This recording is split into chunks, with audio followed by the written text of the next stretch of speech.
Oh, Claire was fired up. Woo! All right, guys. Last night, Claire, I'm not going to call her old, our most mature Bachelorette premiered, and woo, it was a night. There's a lot to break down. We're here with Brandon Pope, of course, and our producer, Tina, who is the biggest Bachelor fan I might know. She's queen of Bachelor Nation. And we're just going to break down the premiere of Claire's season and just give you guys the highlights. What do you guys think of Claire off the bat? Night one. She showed up. Oh, that was her punchline. She showed up night one, and yeah, she's an interesting one. I don't know. I thought there were times where I felt like she was a little fake, but her reactions were very, very interesting with some of these limo entrances. What did you guys think? Well, you see, I want to start by saying, Claire, I slept on you, girl, and you are fine. 39, 35, okay? You look good. Okay? She does look good. Like, this happens to me. I tend to just kind of coast and not think about these bachelorettes too much, but then they shock me. Something happens. I'm like, oh my, wait a sec. I get it now. Claire, I get it now. Okay. That being said, Claire is toxic. Okay. Mm-hmm. The kissing different dudes and this whole acting like you're a girl in 8th grade when you meet one dude saying he's going to be the one for you. Just right there, you met your husband. Girl, grow up. You said you're 39. You're acting like you're 19. Chill. Brandon, have you ever seen the show? This is what happens every time. No. They always kiss a bunch of people. No. Oh, that's true. In a pandemic, though, it's kind of weird. We're in a whole pandemic, but it's not usual that a woman with the limo entrances just says right out that's my husband, from an early hi, how are you, can't wait to meet you, blah blah blah. That's silly to me. I will counter that. Yeah, I think he's referring to Dale, which we have a soundbite of actually. How are you? Yeah, let's take a listen. Hi. Come on over. I'm ready. You look beautiful. Thank you. You look very handsome. Thank you. I'm a hugger, so I've got a big hug for you. I needed this. Oh, I needed this so bad. You have no idea. I couldn't be more excited to take this journey with you. And I really do feel this is going to be special. Oh, great. I knew it.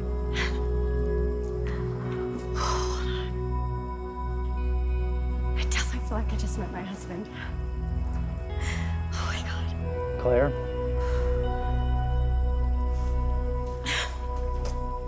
Did you say you think you may have just met your husband? Yeah.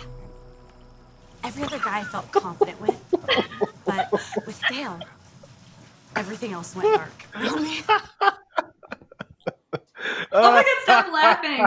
I'm over here clapping. I'm the biggest smile. Oh my gosh, it just makes me so happy. And I absolutely love how we just picked her up. I think I would know if someone picked me up right away and just skipped me. I'd be like, woo!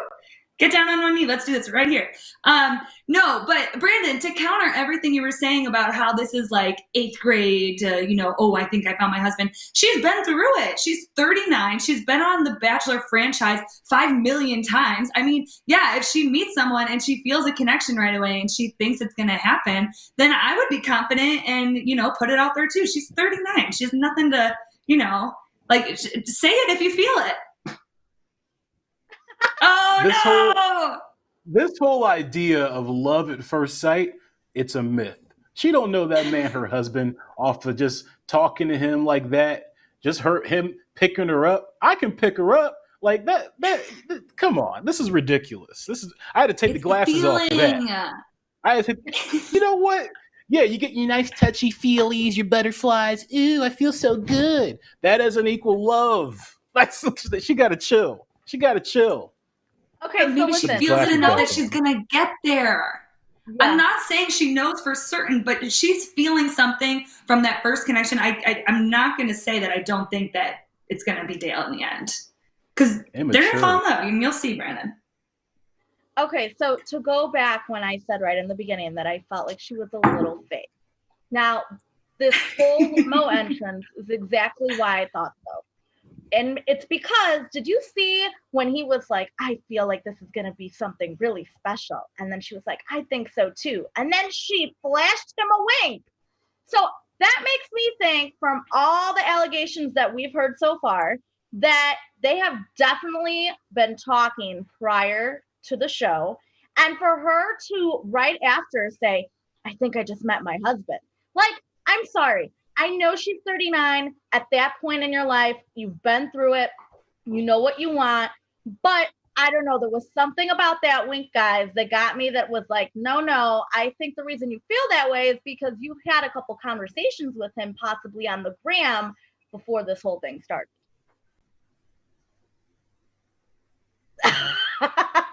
I can't with you guys. She later on in the episode, she admits that Blake had reached out to her via Instagram and that he was the only one that did that, and she stresses that. So now actually, Tina, you have me going back on my word. Maybe you're onto something, because why would she stress that so much, that Blake was the only person that reached out? So maybe Dale did reach out. Anyways, I don't think so. I'm here with my rose-colored glasses. I'm gonna believe him. I'm here for love. I'm here to watch them fall in love. You guys are stressing me out. Listen, I just here. Just bring us Tasia. Where's Tasia? Like they're sitting here acting like nobody knows what's gonna happen. They're trying to act like no one heard anything about what happened with the drama this season. Just give us Tasia. I think we got 3 more episodes till we get her. You don't know that for sure, Brandon. It could be Hannah Ann. Ah. It also could be Hannah Ann. I saw some rumors of Hannah making a comeback. But Hannah Ann, not Hanby. You don't think so? I don't want that. All right. No. Wait, B, you know someone who's on the show, and so do you, Tina. So I'm going to pipe down and let you two spill some tea on your little connects we got here. Brandon, you know who? Darren? Garen, my boy Garen Flowers. Listen, Garen is a guy, I've known him since I was like in college, okay? When I was a young, spry reporter. He was a reporter in Tallahassee, Florida, and I was in Tallahassee for a journalism summit. He's now a journalism professor at USC, and he's now a Bachelorette contestant, and who would have thought? It's just amazing to see. He's having a great time. He survived the rose ceremony, so he's on to the next episode, so I'm looking forward to seeing how his journey turns out. Smart man. Love it. Tina? Yeah, I know this guy. I'm very good friends with him. His name is Kenny Brash. A lot of people are making fun of him today because of his occupation. He's a boy band manager. He's actually been on the Jam before this. And I actually was with him last night. That's a picture of us last night. I went to his house actually to watch the premiere. Tina. Yeah, he's such a great guy. Such a great guy. He was the one, honestly, and I'm not just saying this because I'm friends with him. I thought he had one of the best limo entrances coming right out. He was the one that made the dog shirt. And he said, I know your dogs are not here right now, but I just thought I would bring them out for you. And he had the dogs on his shirt. And then Claire was like, oh, do you mind if I pet your dogs? It was very smooth, very smooth. Yeah. But yeah, he definitely had a lot of good airtime last night. He had a lot of great one-liners. And I think we're going to see good things from Kenny this season, from what I'm hearing. So, yeah, I'm excited. Ooh, that sounded like a little insider info. Yeah, he did get a lot of airtime, and I feel like he got a lot of airtime in the preview for the upcoming season. So either he is just quick and witty in his little confessional interviews that he is going to be used a lot there, and he only lasts a couple weeks, who knows, or he makes it pretty far. So we'll be looking out for both of you, Kenny and Garen, because of our little connections here. Okay, but I do like Kenny's limo entrance.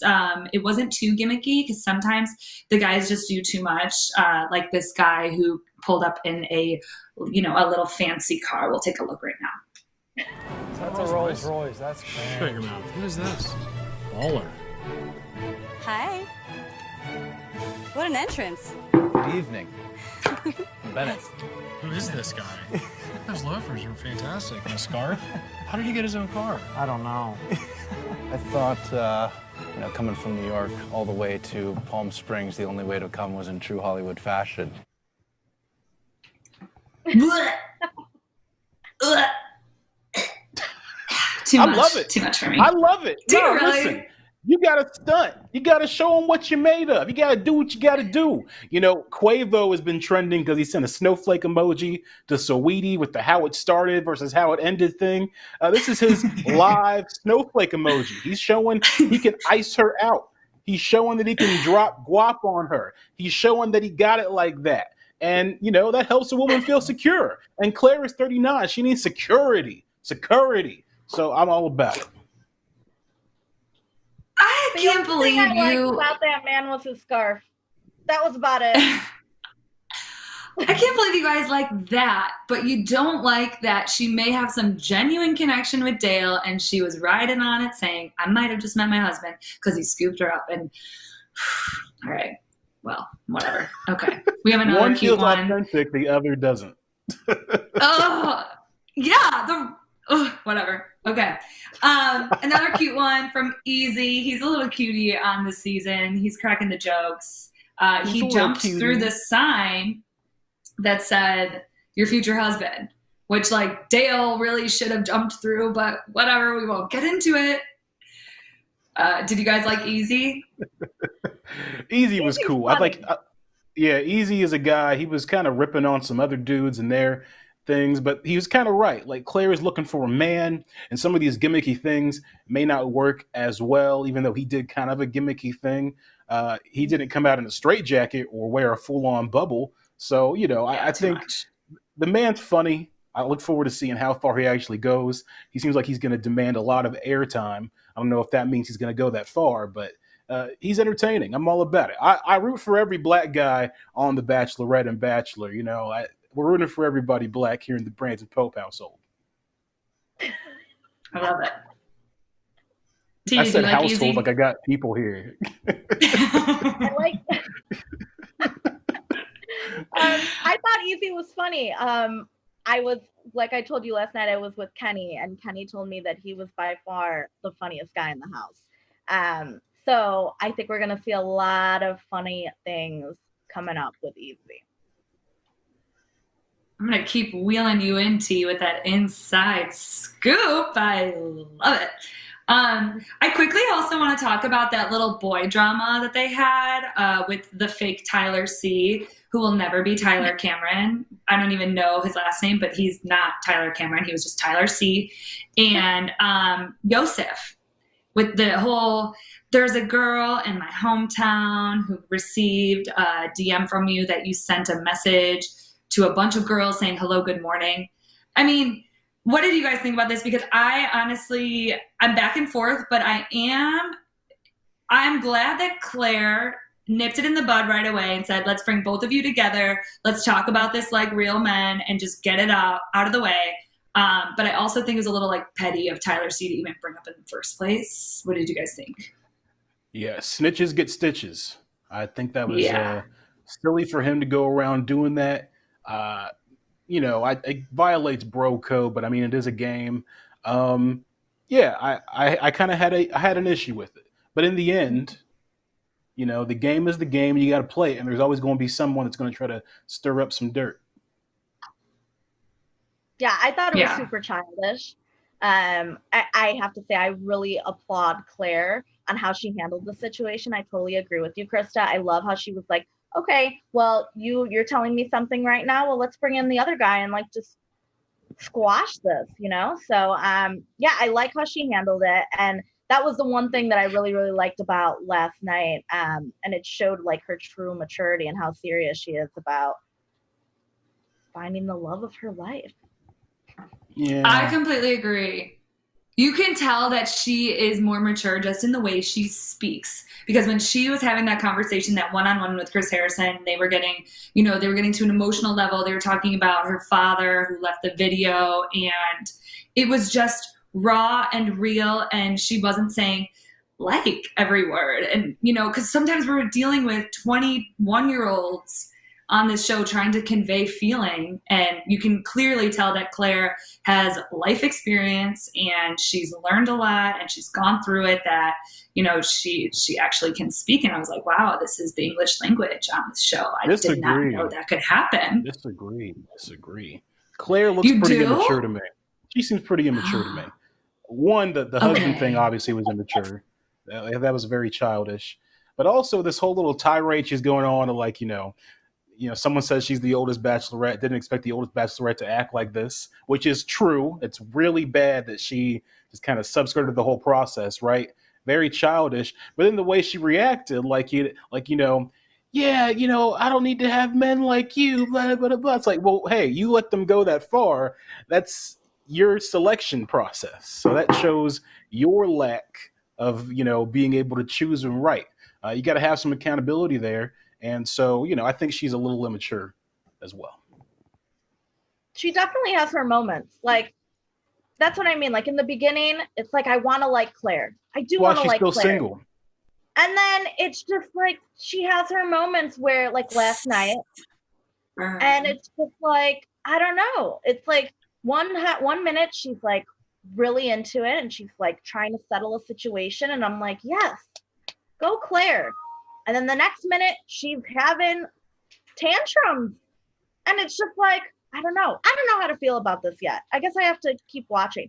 Also, did you guys think it was weird that when they were talking about her and they were going through her past relationships, they completely skipped over Benoit? Like he didn't even exist. Yeah, I know. And then they brought us back to Juan Pablo. I'm like, that was 7, I don't know if that's correct, but like 7 years ago. Right. Yeah, so long ago. I wasn't even watching The Bachelorette and Bachelor back then. That was all. I needed the recap because I'd never seen this woman in my life. Well, they skipped over a big part of it. She was engaged to Benoit. I'm sure it's a long story. They called it off. I'm sure it's a long story. You know, nobody wants to hear it. Yeah. Hopefully, we get more as Bachelorette. the season goes on. Yeah, for sure. Yeah. It's exciting. We got a good season coming. I cannot wait for Tasia to show up. Get Claire out of there. Let her find her boy. Let's get Tasia. That's what I'm pushing. Me too. Honestly, I'm just excited to see. You know, they're going to stretch this part out for a while, and I'm excited when they're going to drag it on. They're going to drag it on, and then when you know it's going to be just so, not to overuse the word dramatic, but we all know it's going to be. Like even when they showed the preview of Tayshia's limo coming up and like Chris Harrison explaining like, guys, we've never had anything happen like this before. Like that night, that's going to be a really good one. I hope it's soon. What are those guys going to do? What are the guys that end up staying, right? Like you came there for Claire, so you can't front and be like, oh, Tasia, I was always looking at you. I was so into you. Came here for you. Like it's going to be hard to make that pivot because that's not what happened. All right. You came there for something else. And then you got something else. So I want to see how they make that pivot mentally and how they communicate that, because that's something that it's unprecedented. It really is the most dramatic season ever, honestly. They always say that, but it really is the most dramatic. Yeah, I mean, we'll see what happens. Nothing's confirmed.